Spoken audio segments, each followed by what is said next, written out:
अस्सलाम वालेकुम। Gall bladder removal due to gall bladder stone ये बहुत से लोगों को ऑपरेट हो रहा है और बहुत से लोग जो है इसका ऑपरेट करवा रहे हैं।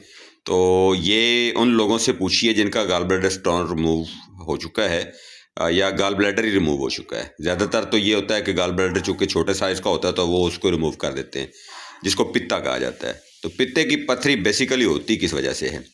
तो देखिए, पित्ता जो है ये सफ़रा को स्टोर करने की एक जगह है। सफ़रा यानी जो हमारा येलो बाइल है वो पित्ता के अंदर स्टोर होता है। तो ये यहाँ पे सुधा तो जम नहीं सकता क्योंकि यहाँ पे सफ़रा है। और सफ़रा कब जमेगा? जब उसमें गर्मी खुश्की खासकर ज़्यादा हो जाएगी तो सफ़रा वहाँ पे जम जाएगा। हम ये कह सकते हैं कि येलो बाइल जो है वो वहाँ पे जमता है, जिसको गाल ब्लैडर स्टोन कहा जाता है। तो इसके लिए बड़ी बेहतरीन चीज़ आपको बताता हूँ। कहीं पे जाने की ज़रूरत नहीं, कोई चीज़ें जमा करने की ज़रूरत नहीं, कोई उनको प्रोसेस करने की ज़रूरत नहीं। सिर्फ एक गोली मार्केट से लें और ये जो कंपनी है वो है जी करशी। इसकी दवाई पाकिस्तान के अलावा London, Saudi Arabia, UK, USA वहाँ पे भी मिल जाती हैं। तो पत्थरी तोड़ गोली का नाम है, ये आप लें, करशी कंपनी हो।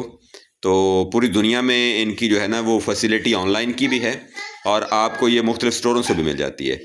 तो एक गोली सुबह एक गोली शाम इस्तेमाल करें, साथ में सिर्फ बड़ा गोश्त जो है उसको खाना बंद कर दें। तो एक 15 से 20 दिन के अंदर अंदर अगर आपका जो गाल ब्लैडर स्टोन जो है उसका साइज़ जो है वो 2 सेंटीमीटर है तो वो कम से कम 1 सेंटीमीटर पे आ जाएगा, यानी 20 mm की बजाय 10 mm पे आ जाएगा। तो अगर आप इसको मसलसल यूज़ करते हैं तो आपका गाल ब्लैडर स्टोन जो है वो रिमूव हो जाता है। अगर आप इसका मुकम्मल कोर्स मंगवाना चाहें और मुकम्मल ट्रीटमेंट पैकेज मंगवाना चाहें तो ये हम आपको जो है वो देते हैं। इसमें और भी चीज़ें हम इस्तेमाल करवाते हैं। तो अगर किसी को गाल ब्लैडर स्टोन है वो उसका ऑपरेट ना करवाए बल्कि इलाज करवाए। थैंक यू जी, अल्लाह हाफिज़।